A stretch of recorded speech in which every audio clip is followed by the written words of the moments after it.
It's that time of week again, Sunday, 6 p.m., July 13th, and we're just a week away from the USPA conference that's going to be held in Chicago, Illinois. And I encourage, if anyone can make it out there, go for it. And if not, we have a live stream, but we'll have more details here later. Um, I want to remind everyone, too, we have the Tesla conference coming up in August 6th to the 10th, and in Albuquerque. We'll have more information on that later on this week. And we also have a live stream there too, as well. And we have 28 speakers, including Terrence Howard. Okay. But most important of all, I'd like to remind everyone to follow the YouTube channel. If you're not signed up for it, I encourage you to get signed up for it. For those who don't know how to get to it, just go to our webpage at teslatech.info, go to the yellow box, and it will get you right in there. Let's see. Is that it? Yeah. Yeah, it's this little yellow box. You click on Tesla Tech channel, it'll take you right to the main channel. The big thing there is that we want everyone to become a member to see all of the conferences. If not, if you can't afford that, it's $9.99 a month. And if you can't afford the $9.99, you can subscribe. Everybody should be subscriber anyway. That's free. It gives you access to hundreds of videos.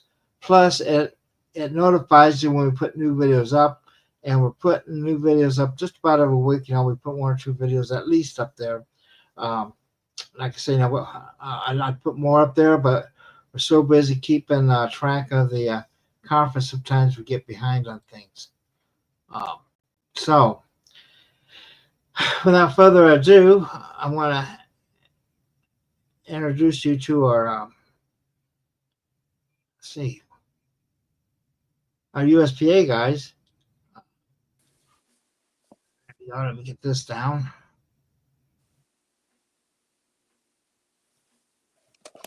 Secretary Treasurer of the USPA, and Daniel Taylor. He's also on the board of directors there.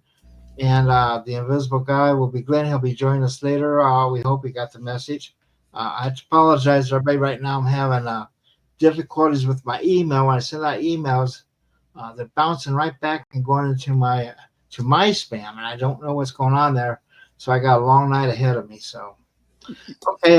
Without further ado, Scott, do you want to tell us what's going on with the USPA? Sure. If you have that schedule sheet up, I'll take a look at that, and I'll give you a little lowdown, and then Dan can talk about any highlights, and then we'll. I had a few questions for Dan and Glenn to fill in the audience on a few things that we have going on that way. But we have an opening workshop.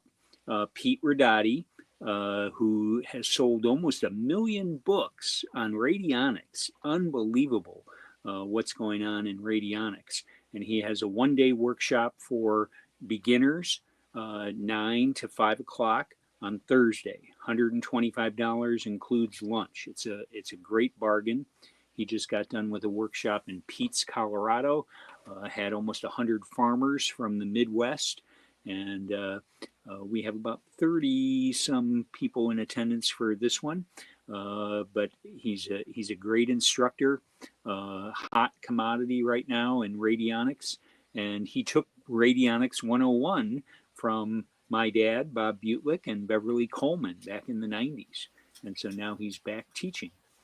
We have an opening night ceremony. Beverly Coleman, former board member and longtime right-hand man to my dad, and I are going to go through 50 years of different speakers, and then we're going to do a little dowsing or a remote viewing experiment at the 8 to 9:30 opening ceremony.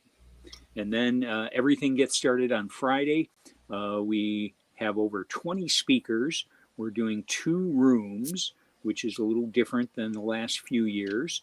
Originally, one of the rooms was mostly radionics, and the other was all the rest of our psychotronic and subtle energy kind of things. But we mixed and matched a little bit because room A will be live streamed. The same crew that does Tesla Tech is doing USPA, and Charles Bensinger and Toby Groats are leading it off on Friday morning. Little free energy things going on. Charles Bensinger has written a book called Disruptive, and it's an interesting book about UFOs and free energy. Linda Lancaster is next. She's a radionics expert from near where you guys are going to be meeting. She's in Santa Fe, New Mexico, and she's an unbelievable person involving energy, radiesthesia, dowsing, radionics, food and nutrition, all kinds of things. Beverly Rubik is up next. She's going to be doing something on 5G and possibly what's next, 6G, 7G, the writings on the wall, and she has all the scoops on that. Nick Begich, you guys are familiar with him. Angels Don't Play This Harp.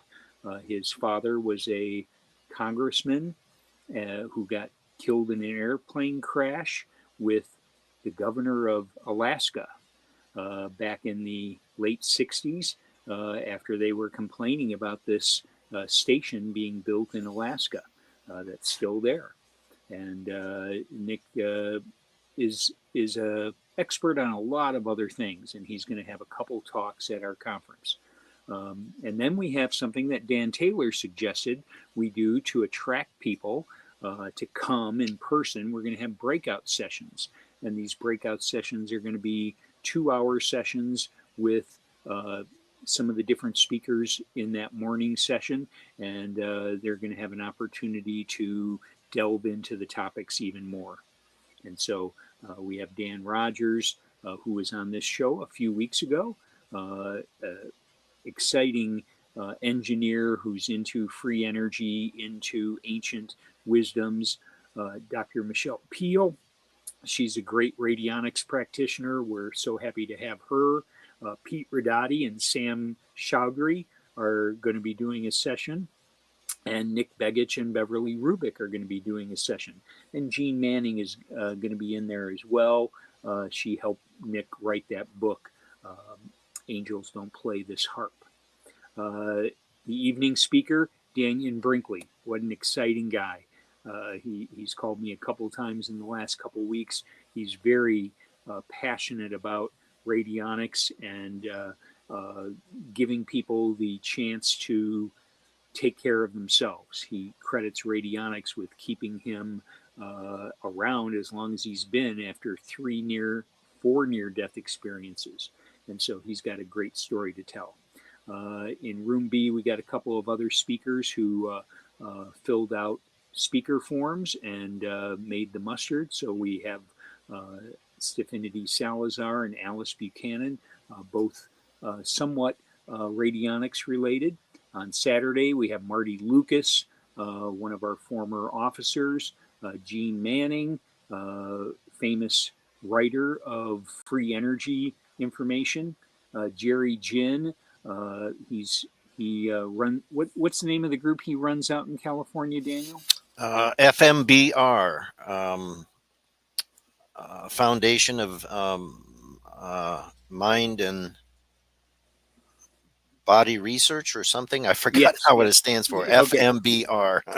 Well, that was good for me putting you on the spot there. And Jerry is an interesting man. He'll make a great presentation about the energy around our body and different activities that you can do to help energize yourself.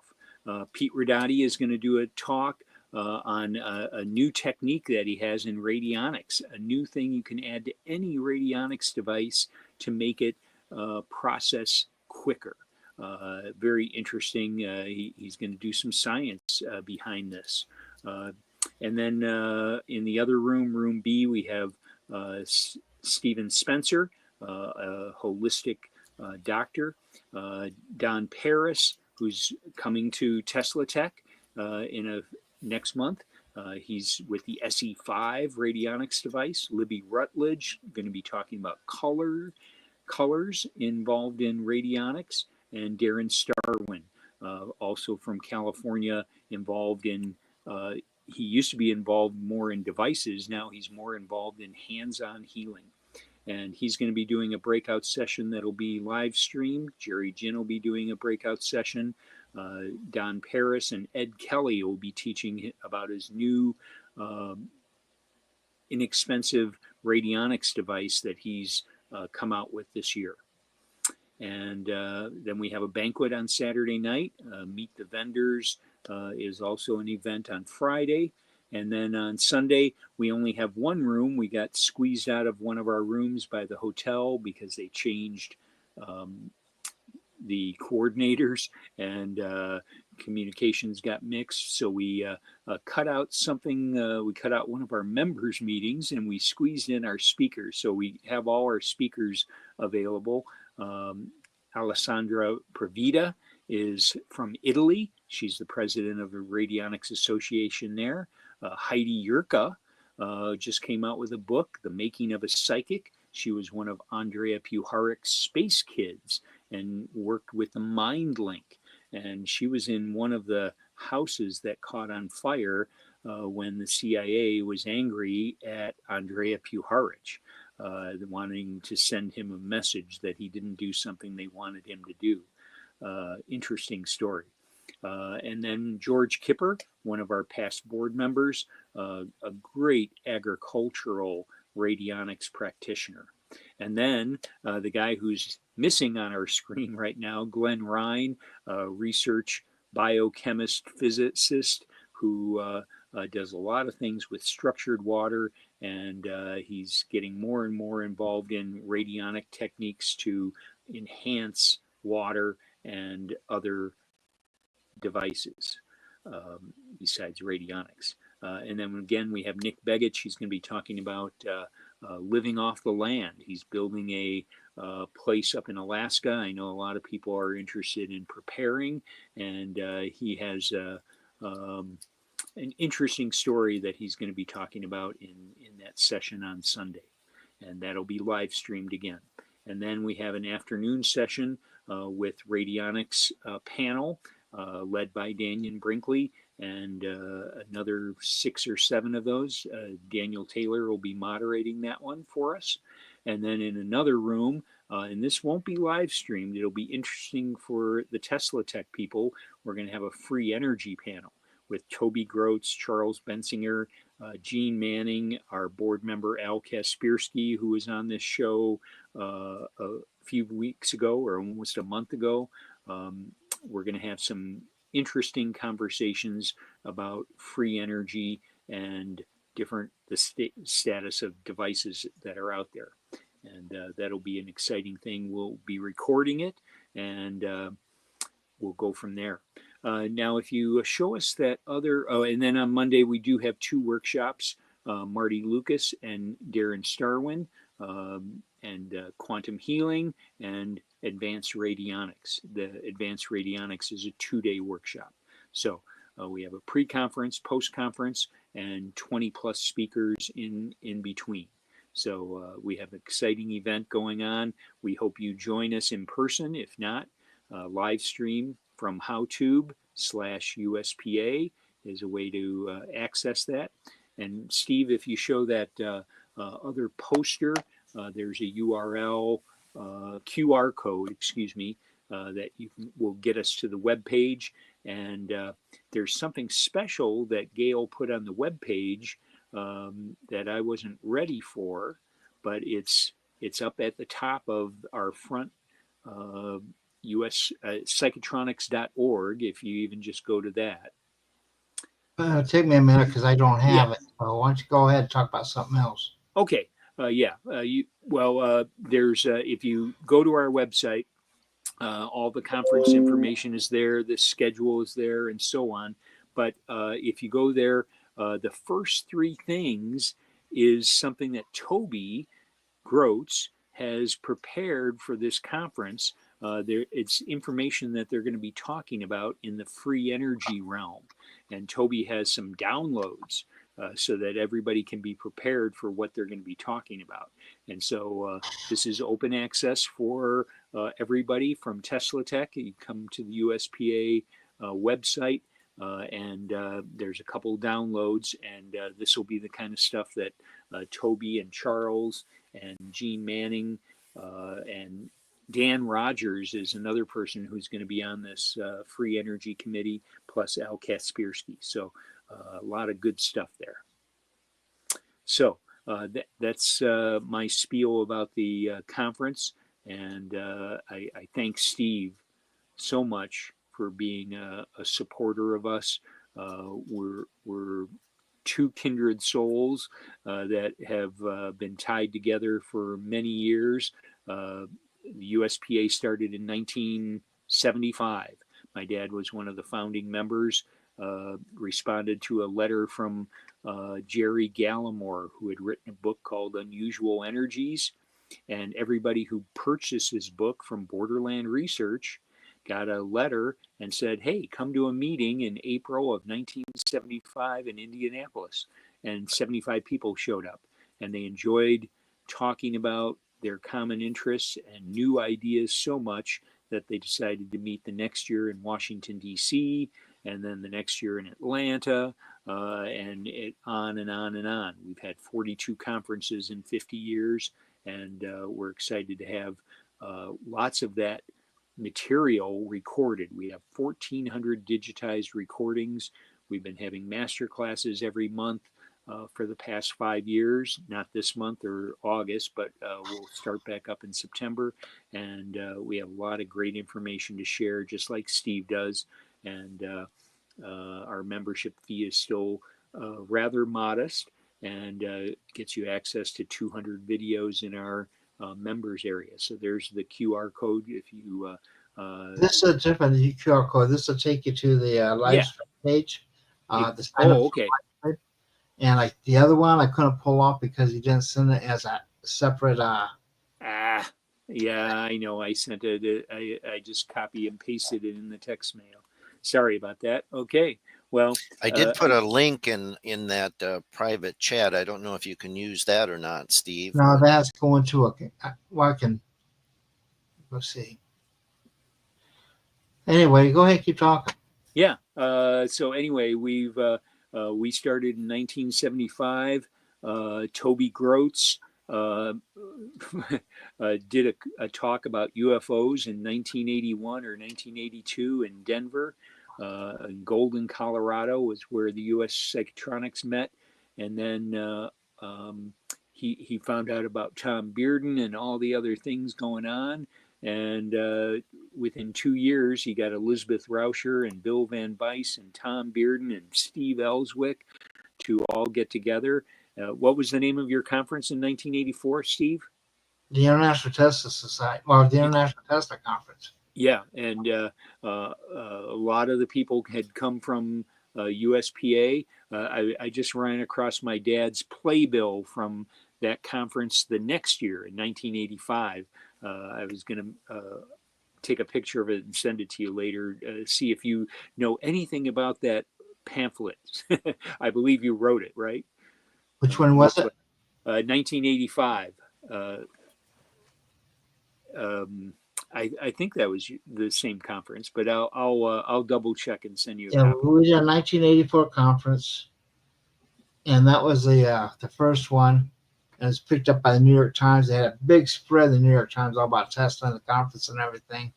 And we got so much response out of that, the Times article, that we started the International Tesla Society. And that's like all got started there.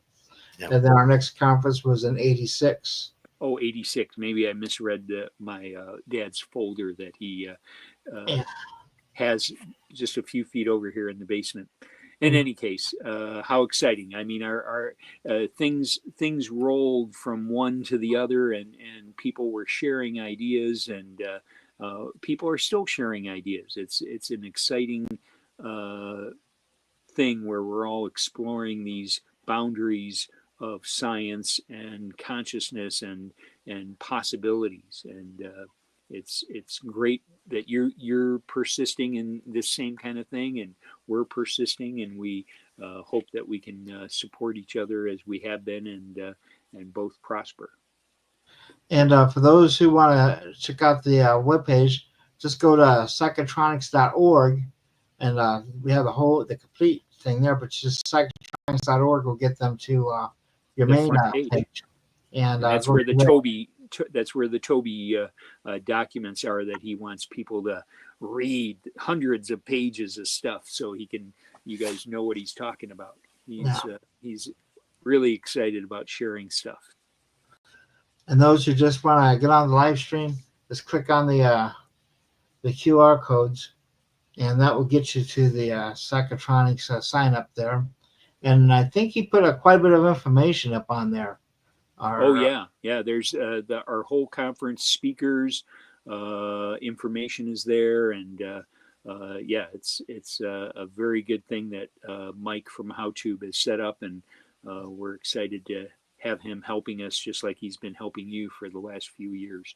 Both Daniel and I downloaded the last couple years, and good stuff. Yeah. All right. Now, are you going to have, like, I know what, when we do our live stream, we have these a hostess and a host there, and they interview people, just like you do on CNN, and off to the side there, and they do off stage the interviews there while they're changing the main stage out. You going to try to do that, or? We do not have that set up. We got in a little bit late. We have a different film crew that he's going to be working with, but he's not going to be. He's going to be off site. He's going to be doing some things involving answering people's questions. Have a chat room, so we won't have that level of involvement that way this year.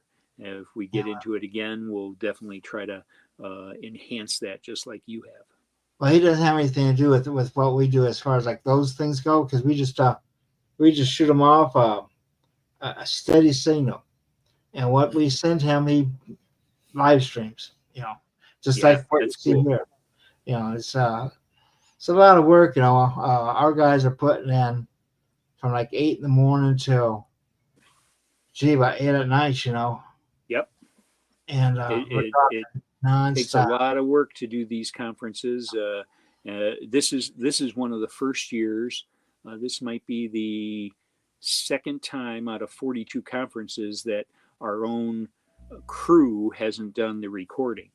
Now, I shouldn't say that because we still have our equipment and we're setting up the sound system, the microphones, the backdrop, the lighting. So we're involved, but we got a group out of Milwaukee with some very nice cameras and are going to give the feed to HowTube. So it'll be a combo project, but it takes a lot of work, a lot of energy, and we hope that you guys support us.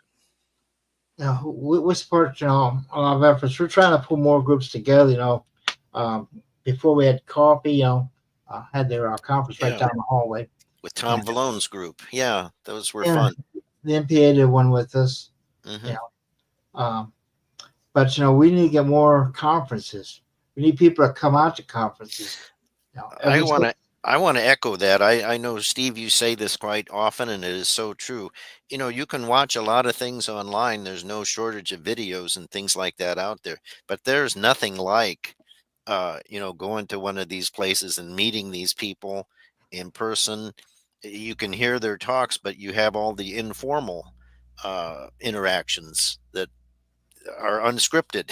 You can't plan for. It's just the people you run into, when you're sitting in the lobby and these little sidebar conversations, and people will often say things, in those kind of contexts that they might not say, if it's going out, and being recorded. So there's just nothing like it. And another thing I know you do, Steve, too, is you have some hands-on type workshop type scenarios, both during and before and after the conference, and we're trying to do that too this year. That was the breakout session idea that Scott talked about, where it's going to be more hands-on, and the people can introduce their topics in their morning lectures, but then in the afternoon, when we have the 2 to 3 hour breakouts, then that's hands-on. People are going to do this stuff right there with these experts, and so that's hard to do remotely too. So there's nothing like physically attending. So Yeah. Steve has a great conference. It's one of my favorites, and ours is a pretty good one for these types of technologies and these kinds of tools. There's not a lot of people doing this, so Well, I have a teens are free program where we let the teenagers come in for free and that. Do you that's have something excellent. similar there? We have a reduced rate for under 25, so it's a 1 day price, but you get all 4 days. So We're trying to build up the our youth thing, because unfortunately, a lot of us, we have more years behind us than we have ahead of us, and I used to be the young guy at USPA back in 1979. I can't say that anymore. yeah, But there are still some people who've been there when I started too. So yeah, it's Well, it is Ed something Kelly to got a get pretty into. young start because his dad drug him along. So Ed was attending with Peter Kelly back in the day, along with T. Galen Hieronymus. A lot of these standouts. Tom Bearden. Oh, and They were. speaking of Tom Bearden, the image of Tom Bearden standing by a podium and giving a talk, very imposing, very just had everybody on the edge of their seats. And then when the talk was over, he'd step down and people would come around him, and then we'd have to shoo him out into the hallway. And no matter where he was, he would have layers of people circling him, and he'd talk to them. And again, like you said, he'd say things that he couldn't necessarily say on camera because uh, he had high security clearance with the military, and he was limited in how much he could say that was true in any of his talks.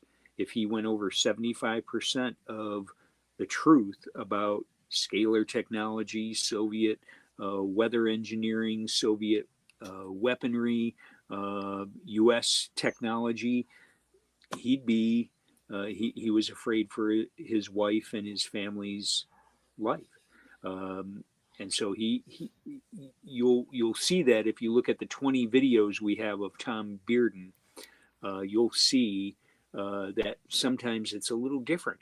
Well, that's an intentional thing. It's not that he didn't know what he was saying. He knew what he was saying to uh, keep himself protected and keep his family protected.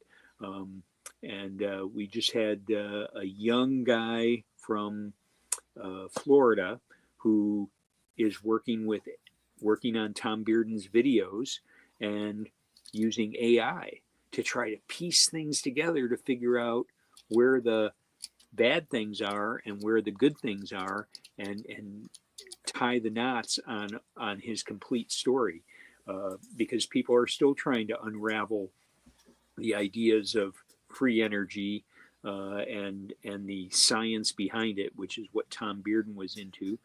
Tom Bearden was also into radionics because there's a connection between free energy, gathering energy from the vacuum, and transmitting energy from your consciousness through the vacuum via radionics, radiesthesia, Rife technology, and Tom was very, uh, even though he seemed to be intimidating, and he was big into humanistic things, and he wanted everybody to be able to have technologies that could heal the planet, heal people, and that was one of his most famous talks, right, Dan? 1990. I think it was 1990. It was right around there within a year or two. Yeah, it was the Radionics Action at a Distance. He kind of gallops along because he only had like, I forget if it was 60 or 90 minutes, but it's pretty rapid fire, so you kind of need to watch it a few times to catch everything. But he really goes into trying to understand and explain what allows something to stand in as a witness. In radionics you're always using witnesses, and he kind of defines that and takes you through that, and talks about the scalar systems and the quantum entanglement. It's a tour de force. He was on a roll for sure, for sure. And we have something that we're going to start promoting a little bit more, and that's his only workshop at US Psychotronics. 5.5 hours of this. He kind of culminates all his stuff together, and he was getting to the point where he had trouble standing at a podium, so he was sitting in a chair most of this time. Still had the same kind of voice, and still had that little that Louisiana drawl, and had a powerful slideshow to go with it, explaining all this stuff. We're also getting closer to working with his daughter. She has 1,600 books that she has acquired after his passing, and the website that he used to run was what, Chenier? Chenier.org. And that is no longer up. And yeah. And USPA is going to be helping her sell those books. I told Steve that if he wanted to get a bundle of them for his site, if he was interested, we're going to try to make that happen with her cooperation. But then we're going to be searching for his videos that got destroyed after the website went down and that family emptied the computer. We're going to try to see if we can get his videos that they're like the USPA videos, except he did a little more professional and did some more tweaking, slightly different approaches to things. And again, all of that material put together should give you a clue as to his ideas about where physics went wrong, from Maxwell's equations, dropping off all the scalar components, to getting rid of the ether, and then making all the connections to how we can explain phenomena that's going on today. Hey, Dan, tell us about, there's a lot of exciting things going on in radionics today.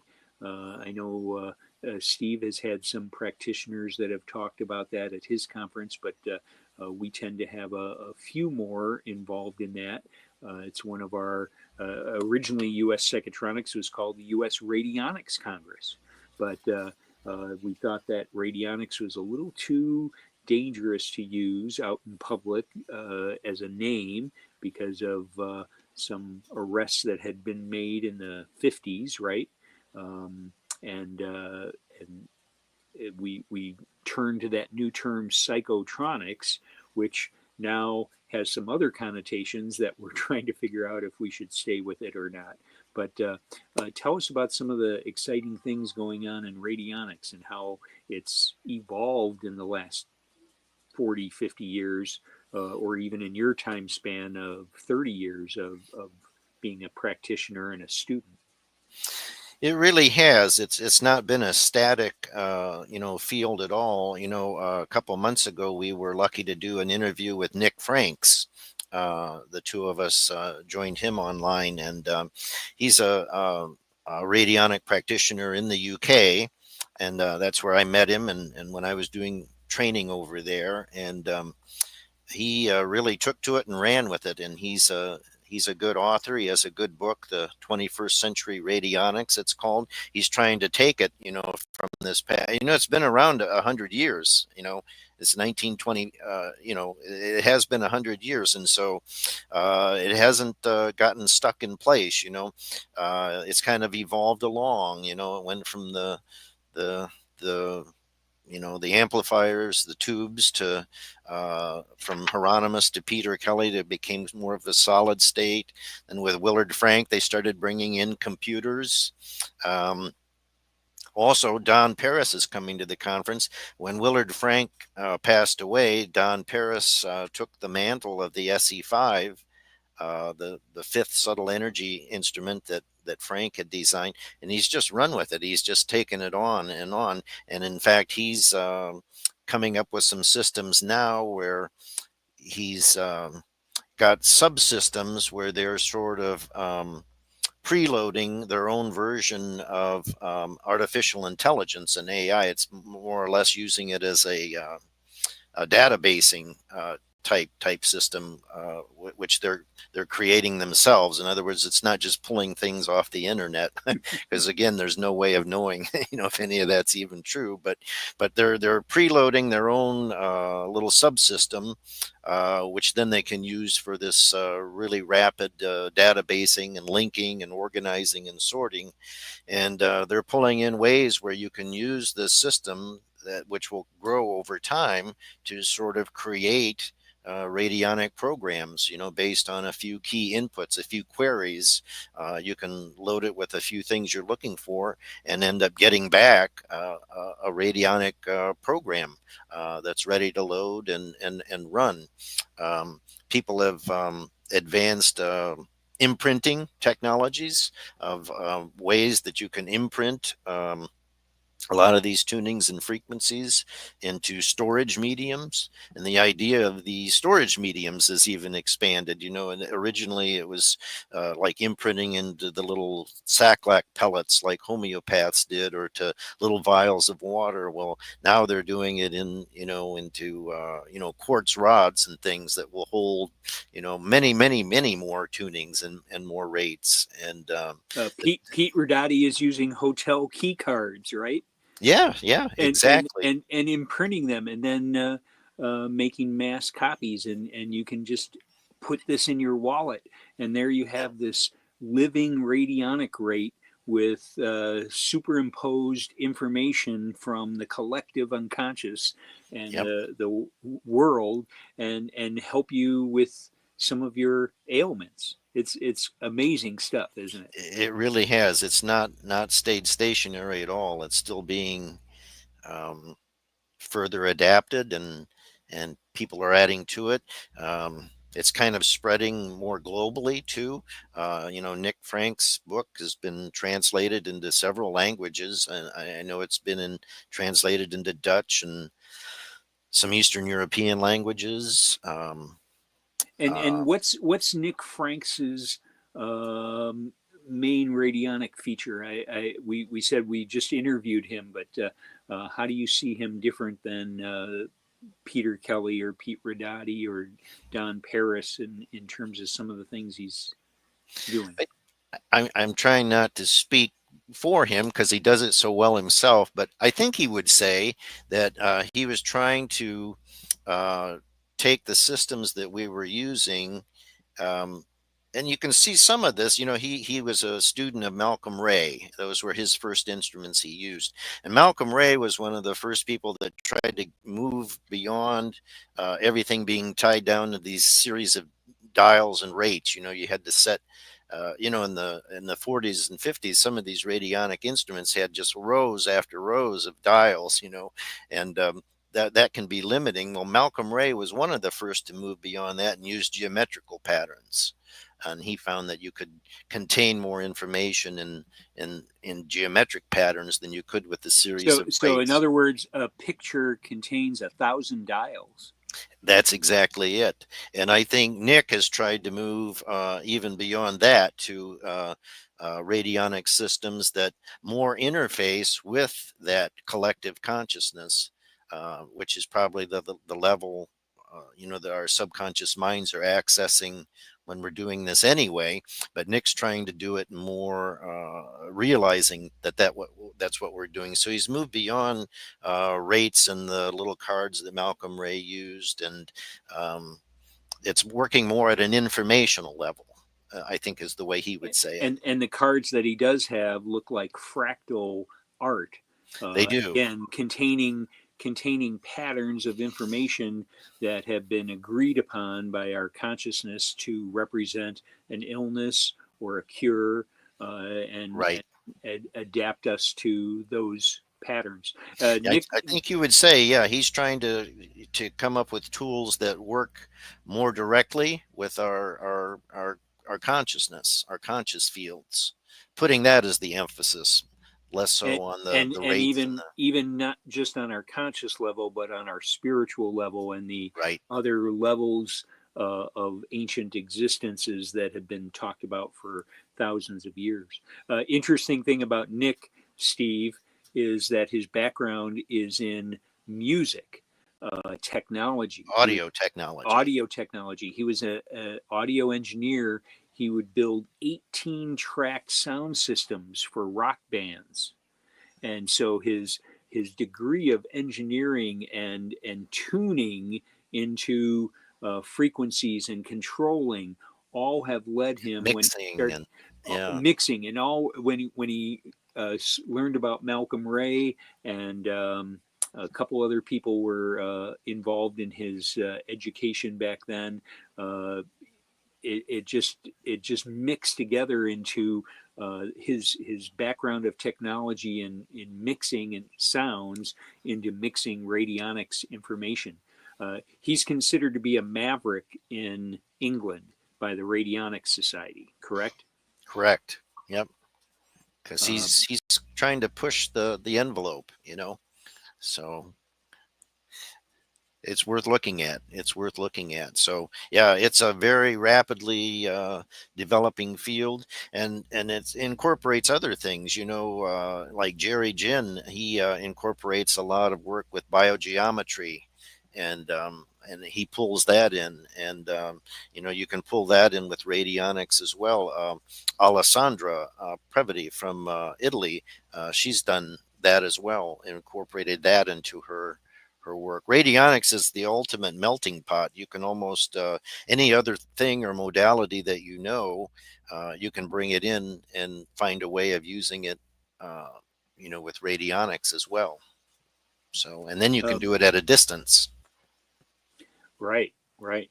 And we all know that the 1923 the 2023 Nobel Prize was given to three different groups for proving that action at a distance is real.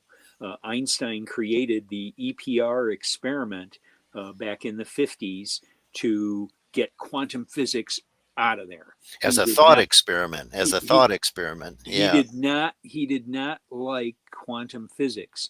He didn't believe that God played dice, and therefore he created this experiment because quantum physics predicted that particles were paired, and that if you interacted with two electrons, one spinning up and one spinning down, sent them off thousands of miles, and then sent one through a magnetic field in which it flipped in the other direction, the other one would instantly go in the opposite direction. And he created an experiment to be done, a model that could be tested. And in the 60s, Aspect came up with an experiment which this happened, and then some other guys in the 80s and 90s, and then in the 2000s, a third group did it. And 50 years later, after the first guy had done it, they get a Nobel Prize for proving spooky action at a distance. So it's in physics. It's in the physical world. There are things that communicate between physical particles faster than the speed of light.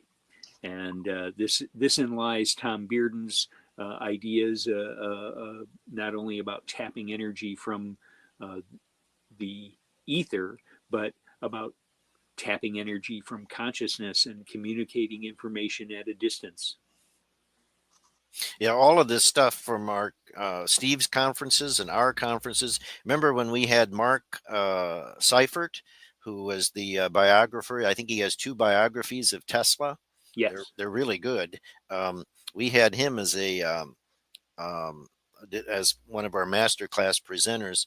And when you looked at his books, if you looked in the index, it was almost like a who's who of USPA and Tesla Tech. I mean, all those names that were in there were the people that spoke at these two conferences. Toby Groats and on down the line, Andrea Puharich, who delivered one of the a Tesla paper, I think, at one of Steve's early, maybe that '84 conference. He was in the '84, and Toby was the coordinator on that. He organized that one. Yeah. Yep. What was that paper? It was about the. It was one that had not been really seen that much until that was brought to light at that conference. It was about the shield. It's the start of the Tesla watches. Where oh yeah. Taking a train, using a field and that. Yep. Yeah. Yeah, I picked him up at the airport that year. No kidding. Yeah. Well, that's what I mean. All these people that were at the regulars at Tesla Tech and at USPA, they're all in Mark's books. When he was writing about Tesla, they're all in there. Well, there's a lot of material, and like the everything's interconnected. Like you mentioned music and that, and music I think kind of ties a lot of dimensions together. Mm-hmm. And have you ever noticed if you study with music, if you forget, you start playing that music, you'll remember. I mean, it's all tied together. Mm-hmm. Well, just like the power of smell. I mean, all our senses have connections, but smell is the only thing where an outside material can actually go in and make contact with your brain directly. Smell that's why it's such a strong sense, because it actually makes a connection there. All the other connections of senses, touch and sight and sound, all end up being converted into electrical signals that go to the various parts of the brain. Not that they're not important or as sensitive, but and here's the deal that we're all interested in. What is the sixth sense about? Where do we get this information while we're in our dreams, and when we're praying, putting an intent out there? How is that information connected across the universe?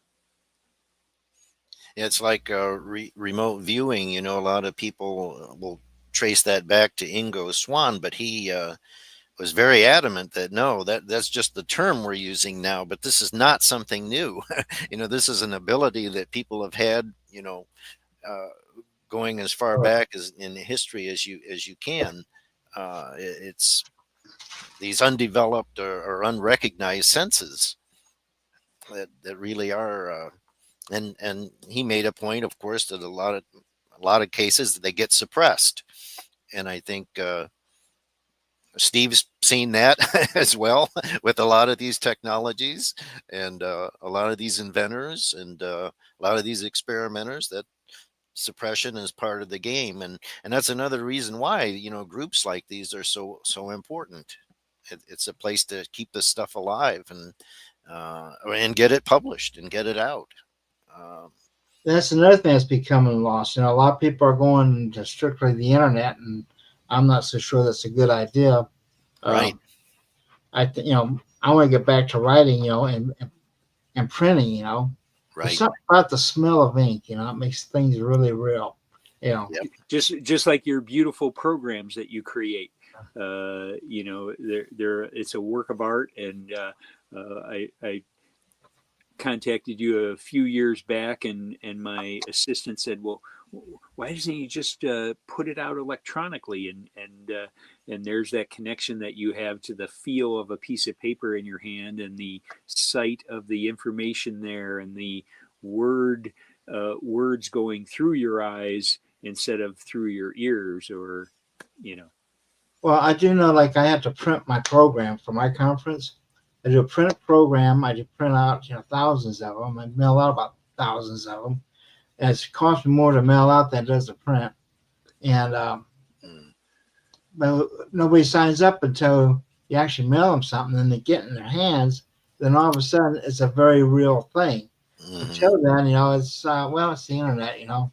I mean, that's how come I was kind of hesitant to do the live stream, and it took a lot of convincing, to get me to do a live stream. And this will be the third live stream we've done. The first one was just a part of it. It was an add-on. It was Malcolm Bindle. Oh yeah, Right. I remember that too. Yep. And we did that as a live stream. Right. And that was a total add-on because we had that on after hours. So those who came in live in person got to go for free, as a bonus for them. Mhm. But the live stream, showed me what was feasible and what would take. So the next year we decided to do the whole conference that way, and I'm very pleased with that. Mhm. It helps. We've done a couple conferences live stream as well, but we didn't do the technique that's going on now that you've done, where people have access to it. Not just we did it for 2 months. You had access after. You Oh, guys yeah. have held on to it's yours, and we're not taking it away from you after 2 months.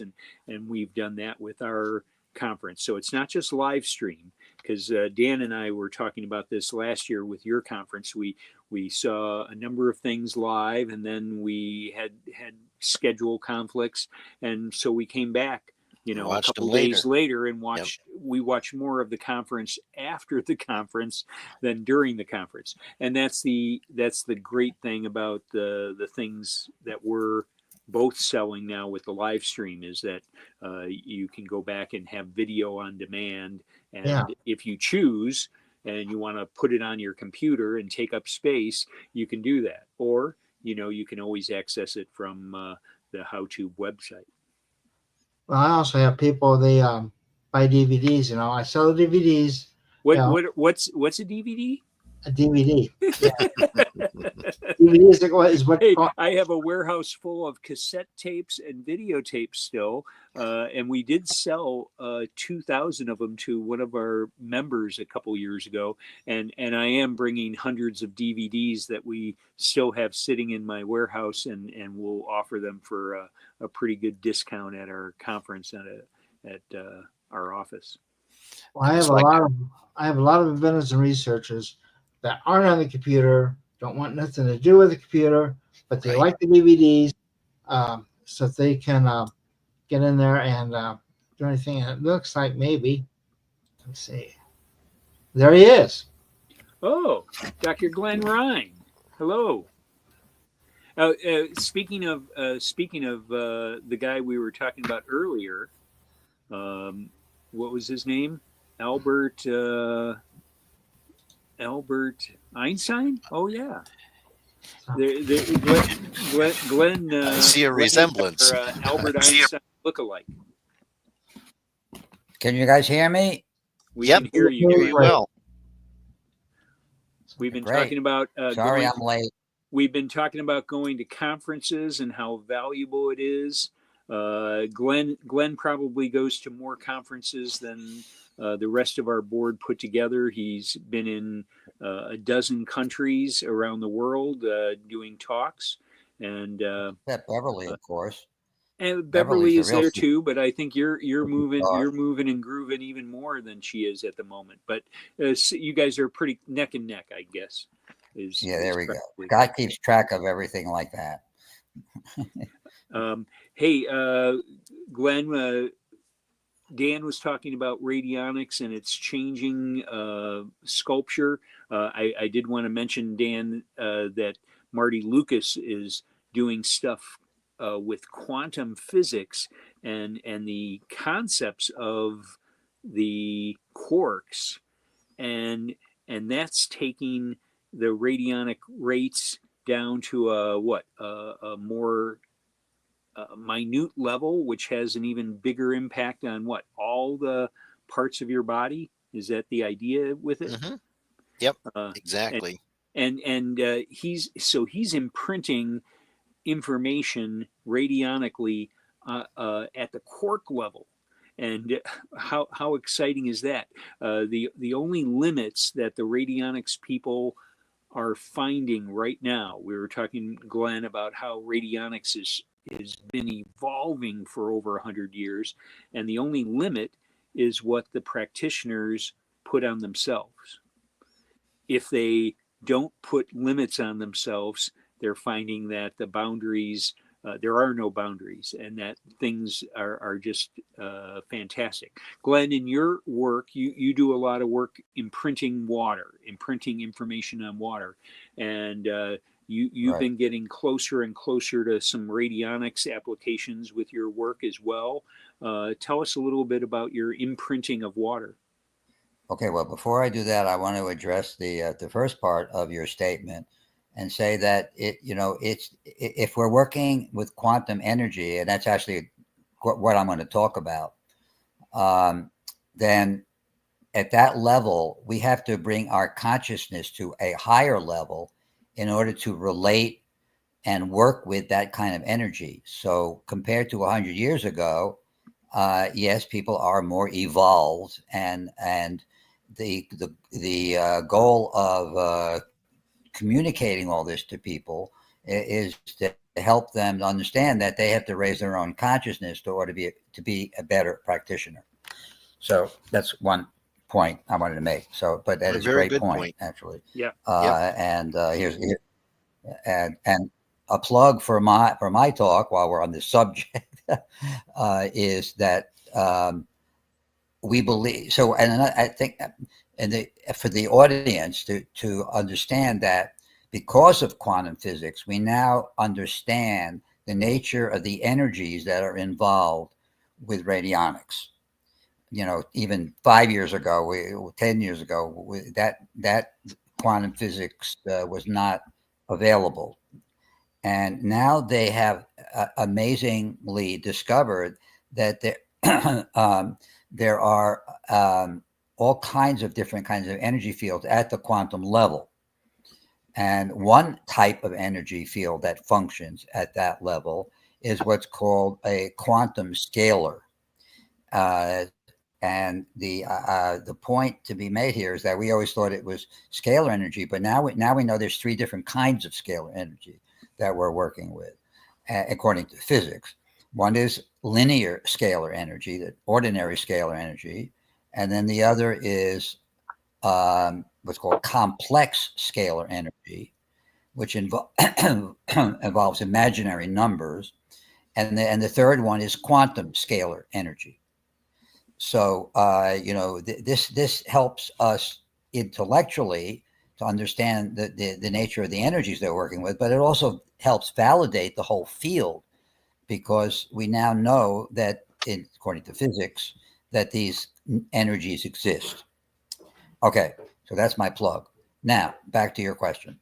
What was your question? Sorry. My work, water. How do you tell us a little bit about your work in structuring water? Water is one of the main things that you structure, right? Although, as we talked about, Pete Radati is structuring hotel key cards, and Marty Lucas and Ed Kelly are doing different kinds of pendants or energy wheels and implanting information and rates on them. You've been involved in a number of different companies that you've worked for, and your independent research in applying these to water, which is water has a really good way of holding on to information, right? Right. It's a universal carrier. Right. So I guess the thing to address in relevance to this conversation is the difference between what I do and what radionics does. And that's an interesting question, because I tend to, radionics I would say is even more etheric or ethereal, because I have to work with more physical energies. I don't have to, because they're, they're easier to generate. When you work with electrical energy, electrical engineers have very sophisticated methods of measuring energy. So my basic technology that I discovered that I use is to measure electrical energy in particularly resistance to flow of electricity. And because the resistance is proportional to is a measurement of the flow, like the flow of energy through your meridians. When the energy flow slows down, or is blocked, is a better way to put it, then you get sick. So the flow of energy is very much related to healing. So I measure the flow, but I don't measure the flow. I measure the resistance to flow. Why? Because that's what the machine measures. But recently, and I do it what's kind of unique in the sense that when I take a measurement of the electrical properties of water, that's what we're talking about. So instead of you can measure the optical properties of water with a spectrophotometer, or you can measure the electrical properties of water. I measure the electrical properties, and the method that I developed is very sensitive because I modified the standard method. It's called impedance spectroscopy. Serge, we talked about. Serge gave a talk on our conference. Serge uses impedance spectroscopy, and the two of us did it completely independently. We discovered that this is a very sensitive method, and I do it differently than he does. But the main difference. Sergei Kornbach, right? Yeah, Serge Germany. Kornbach. Right, to clarify that. Right. So the main difference is that he does long-term studies and I do short-term studies. But I've also made some other modifications. But nonetheless, what we're measuring is the electrical properties, the flow of energy, electrical energy in water. And we know that happens even in distilled water. There's a flow of energy. Because the arrangement of the molecules, the structuring of the water molecules, they are charged particles. There's 2 hydrogen and 1 oxygen. So it's a charged particle. When it moves, it generates a field. So water has an energy of its own. And what I've discovered recently is that I can measure that intrinsic energy of water by measuring the frequency spectra of the water. That means I measure the impedance as a function of frequency. At certain frequencies, the impedance is very high. At other frequencies, it's very low. And remember, the conductivity is the opposite. So in a way, if you want to think in terms of flow of energy rather than blocking the flow of energy, that would be more positive. But anyway, the point is that I can actually measure the intrinsic frequencies of water.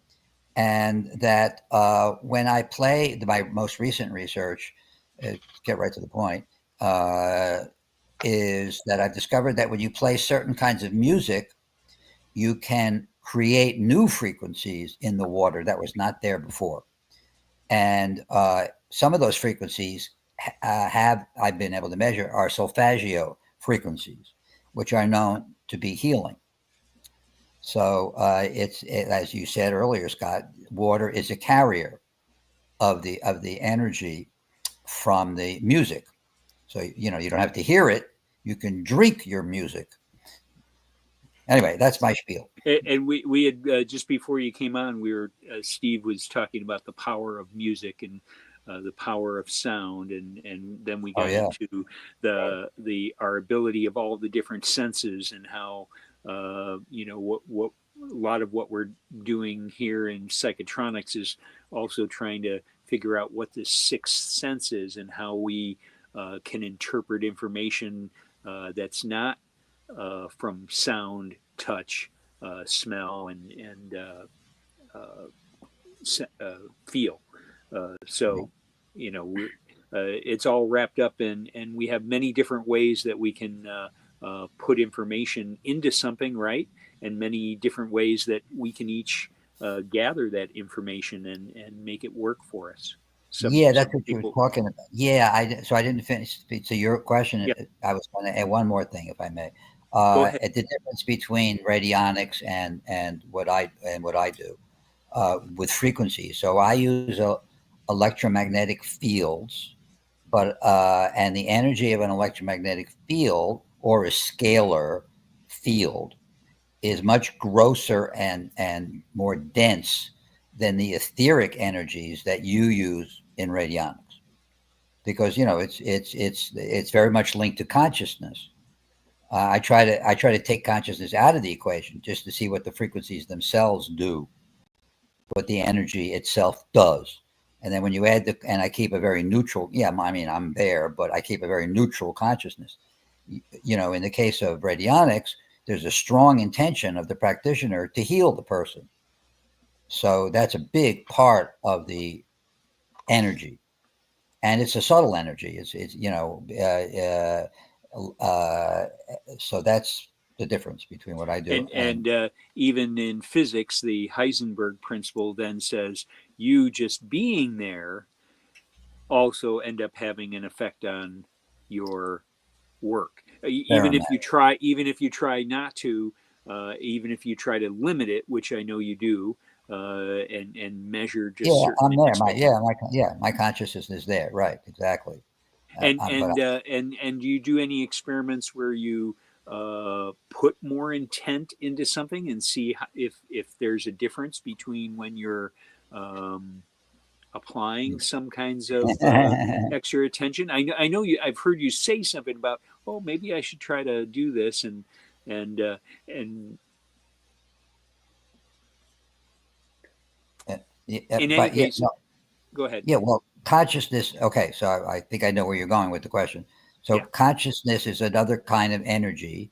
Intention is a type of consciousness, if you will, a state of consciousness. Correct. And the effect of intention and my experience is something that I did study many, many years ago. So that's why I don't study it anymore. When I worked at HeartMath, when we were studying the effects of intention on DNA in a test tube. So instead of water molecules, I take the same. I wasn't using electrical properties. I was measuring the winding and unwinding of the two strands of DNA in those days, and the effect of intention. And when the intention is to wind, the numbers go down, and when the intention is to unwind, the numbers go up. And I have complicated. I have to go into exactly how I measured winding and unwinding, but of DNA. But you buy double-stranded human DNA from a supplier, and you measure the winding and unwinding of the two strands. That's something I did many, many years ago, and proved scientifically that intention can have literally the opposite effect. We also did an experiment with tumor cells in tissue culture, that when the intention was to stimulate the tumor cells, he got more, and when the intention was to inhibit them, I was able to measure less. So this is an important part of the equation for sure. But right now, I'm not studying that particular question. There's so many. I heard you asking questions the last couple times we've talked, and talking with one of our other board members, Al. You've been trying to figure out what this imaginary number idea is. Oh, you want to talk about imaginary? What have you gotten into that a little bit more to figure out what is that energy about? You said there's a quantum energy and a regular scalar energy, and then the complex imaginary number, complex numbers. Complex numbers, yeah. So complex scalar energy is energy that is scalar energy that can be defined in terms of, not like its charge, which like an ordinary electromagnetic field, the charge and the phase and the frequencies and all these things characterize the energy. But with certain kinds of scalar, this particular kind of scalar energy called complex scalar energy, the mathematics that controls it are imaginary numbers. So, and real numbers. I mean, it's both, but there's an imaginary part and a real part. And the imaginary part means there's an imaginary field and a regular electromagnetic field. So this kind of scalar, and Bearden talked about that the real and the the scalar and the electromagnetic are wine. Wow. And so now we're talking about two different kinds of energy, scalar and electromagnetic. I'm sorry, imaginary and electromagnetic, because if it's complex, there's a real component and an imaginary component. If there's an imaginary component in the mathematics, then there's an imaginary field along with the electromagnetic field. And that's the part that travels, at long distances, and that's the part that's linked to consciousness. That's what I've travels discovered. faster than the speed of light. Well, is it? You're asking, is it high? Well, that's one of its properties. Is that one of its properties? I have not seen that I'm reading the physics literature to find out exactly what the properties are of this kind of energy. And one of the interesting properties so far that I've discovered is, and even in physics, they say it's non-local. There you go. Exactly what we do when we spooky action at a distance, right? Yeah, right. Whether there's other, now don't forget there's also scalar quantum or quantum scalar fields. So quantum scalar fields are a whole different kind of thing, and then you can get other a horse of a different color. Yeah, right. And then you can get all kinds of other exotic phenomena associated with a quantum scalar. So this basically, the mathematics and the physics that's now out there just justifies everything we do. There are some crossovers. Like if we studied electromagnetics in college there, one of the problems is figuring out the energy transfer for a microwave, like in a microwave oven. And the heating component of that is the imaginary component. Oh, really? Really? Yeah. That's cool. Okay. Yeah. And that was kind of Bearden's idea of what Maxwell had all these scalar components, which vary and turn into imaginary components.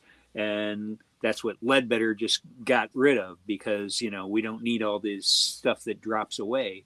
Well, it turns out that maybe 95% of the universe that we can't figure out where the energy and matter are part of this domain that we've ignored for a long time in regular physics. And I think Glenn, your research into this is that physics is finding different kinds of energy in these extra fields.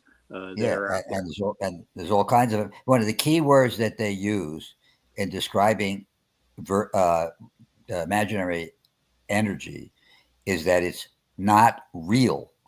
and that's exactly what we're looking for, a kind of energy that's not sorry, that's not the word, non-physical. That's the word they use.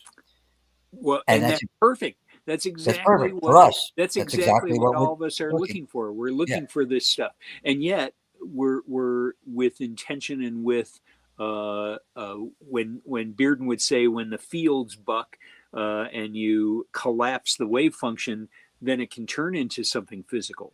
But the stuff that makes the physical is non-physical, right? Right.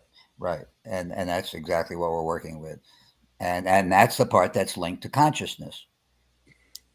And Steve, how do we connect this then to free energy? Because I know I had disagreements when we get into this with my friend Al Kaspersky, who's into free energy. And I said that I think there's a lot of these aspects that are tied together to free energy systems, because we're trying to tap this energy that's in a non-physical form in our devices that we're making. And we're trying, just like Bearden was talking about, our left and right hemispheres collapsing the wave function and creating reality. When you collapse these non-physical energies, you can actually create physical energy as well. And that's what our machines do. He called it precursor engineering. Correct. Right. Yeah. Have you ever heard of that, Steve? If I remember right, I was trying to tell him one time, and he thought there had to be intent, some intent involved in these free energy devices sometimes appears, because some people can make this stuff and it works. Some people can't and it don't. You know, Dan Davidson had mentioned that kind of thing, that he had trouble recreating mores. He stopped off and saw, I forgot his initials, but he stopped off and then he showed his brother these pieces of information that he was given, and his brother built a free energy device. And he tried to do something again on it and couldn't get it to go. I worked on one. I worked for 3 weeks, and I stopped working, and you know, that's another long story. But I like to make one other comment. You know, like we talk about imaginary and real numbers. You know, the imaginary ones are always related to J. You know, it has J something. The J is the square root of -1. Right. You know, really? What's J stand for? The square root of -1. J is a mathematical description of electromagnetic functions and things. It's just kind of a subscript that's used in describing the three-dimensional fields that are created. But it's the square root of -1. And really, and I remember you talking to Al about. I remember Al trying to explain that to you not too long ago, and we have to keep telling you about it. The square root of -1. Well, you learn about that stuff in complex numbers class, and then also electromagnetics, advanced electromagnetics. Right. Yeah, well, you guys are pretty knowledgeable, but the average person that who's listening to this program doesn't know what what I is or square root of an imaginary number is, let alone the concept of an imaginary field, which I find very fascinating. But yet, you're finding that the literature is saying that this is non-physical. Yeah. And there are people who are trying to validate that there's more to life than just this stuff that we call physical. Yeah, exactly. So when I saw that word right there in a physics journal, I thought, oh my God, that's exactly what we're all about. So, but anyway, I'm going to call it a night here because it's getting kind of late. And thank you for all coming. Thank you, Glenn. And good to see you again, Steve. Hope to see you in a couple of weeks here. Steve, if you have any cancellations at your conference at the last minute, I do have some interesting stuff to talk about water. Well, I hope you do. You're going to show up anyway, right? No.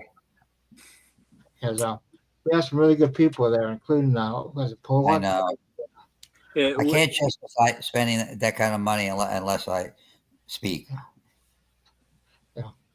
Well, and unfortunately, I am like double, triple booked. You know, I have to come. You notice my schedule. I had to expand the evening to add in some people. You know, I hadn't planned on it the last second. You know. Oh, okay.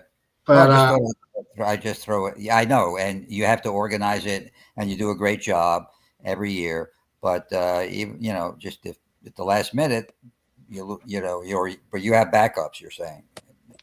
I have backups on top of backups, and backups, and the thing is what I have to do is like, if someone cancels, I just can't throw anyone in there. It has to be someone who's talking on a topic that's directly related to keep the thought train going. I understand. Because there's nothing worse than you're sitting there listening and you're following along, then all of a sudden something totally out of left field hits you, and then you forget your whole train of thought. You know. Well, yeah, I totally understand. You do a great job, and Scott, you do a great job. So the question, the two of you guys, on my screen here, neck to neck. At some point, we should talk about how we could combine the two conferences, or put them back to back, or work together more professionally. I think it's better if they keep them spread out. It'd be better if they spread out even more, because that way you have more. He told me to stay in Illinois. Oh, that's what Steve told me. Stand east of Mississippi. High five, Steve. Yeah, I would come out there, but unfortunately, Michelle can't fly because for whatever reasons, and that means I'd have to drive, and it's just too close, you know, for a little bit earlier, you know. But you know, what we need is a clearinghouse, you know, a dispatcher for conferences. To schedule everybody's conference, you know, because I'd like to go to some more, you know, and you know, thing is, we don't have that many conferences anymore either. I mean, it's just Psychotronics, me, and Aaron's not doing his. I don't know if he's going to do another one next year or not, you know. And ICM, which covers some or SSE, sorry, not ICM. ICM is done. SSE is just online right now.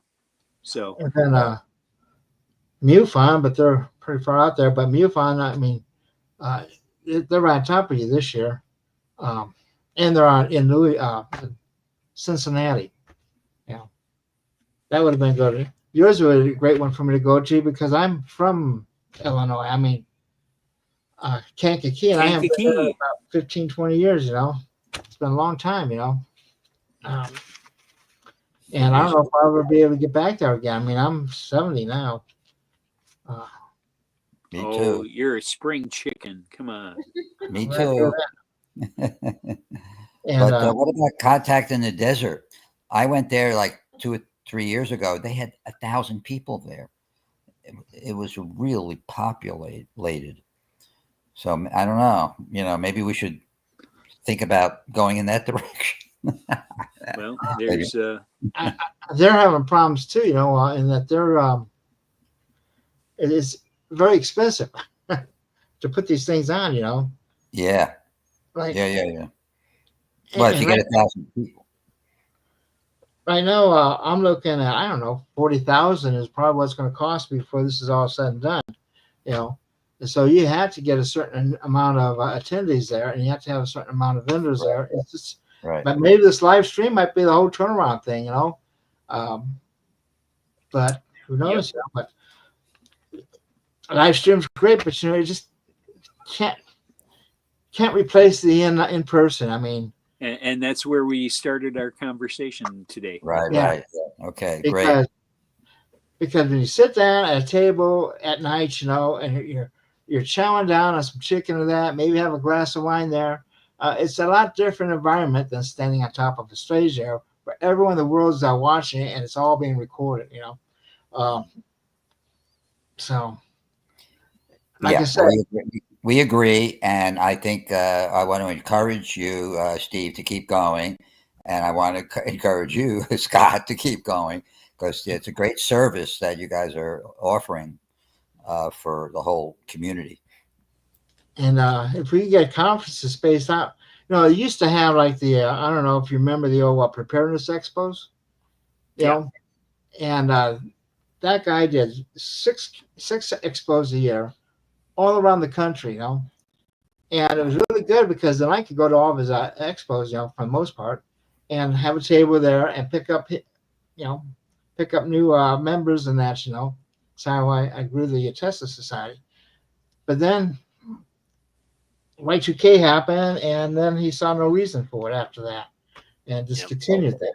Everything changed. Yeah. And everything's starting to change back again. I think, you know, you need to get people out of the computers, out of their living rooms, and meet people again, because that's what it's supposed to be about: people, not interactions on a computer screen. You know. Yeah, that's true. Although it's nice, you know, like it's nice being able to talk to you and then seeing you here. Right. You know? We have somebody from Ohio, Illinois, New York, and Nevada.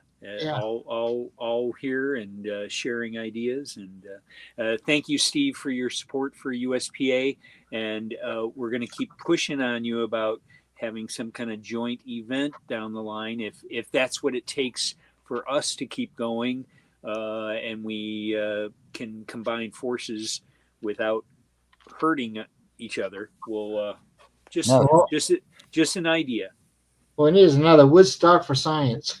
There you go, and that's what Glenn missed Woodstock the first time, and he wants us to have a psychotronic type Tesla Woodstock event. It's called Running. Well, we'll keep bugging you. And it'll be the sponsor will be the square root of -1. No, the sponsor will be Jay. There you go. It's the same thing, Dan. Well, okay. So there we go. Yeah, Thanks. but They're twins. Good to see you Jason. again, Steve. Okay, and so can I recap? Conference is coming up this weekend. This coming weekend, right? Yes. Yep. Yes. Starts on Thursday night. Chicago, Illinois.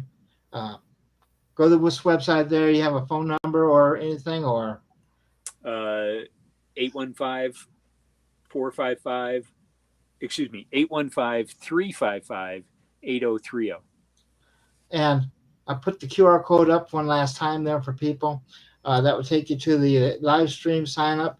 And I think he set it up so that you can share it now. You can gift somebody a live feed, right? Correct. Yeah, you can Yeah, do so gifts. if you know a budding young scientist, okay, this would be a great gift. Give them the gift of knowledge, gift them a live stream there, and the kid will have it forever. And you could do no greater gift than that, I think. Anyway, thank you all for coming, and Thanks a see you lot, all Steve. next week. Okay. Thanks, Yeah. Steve. Thanks a lot. Bye-bye. I wish I could join you there in Chicago. I'll We be know there. you'll be there. We'll be there live with us. Thank you. Yeah. Okay, you all take care. Yeah, bye. And, I'll talk to you guys later.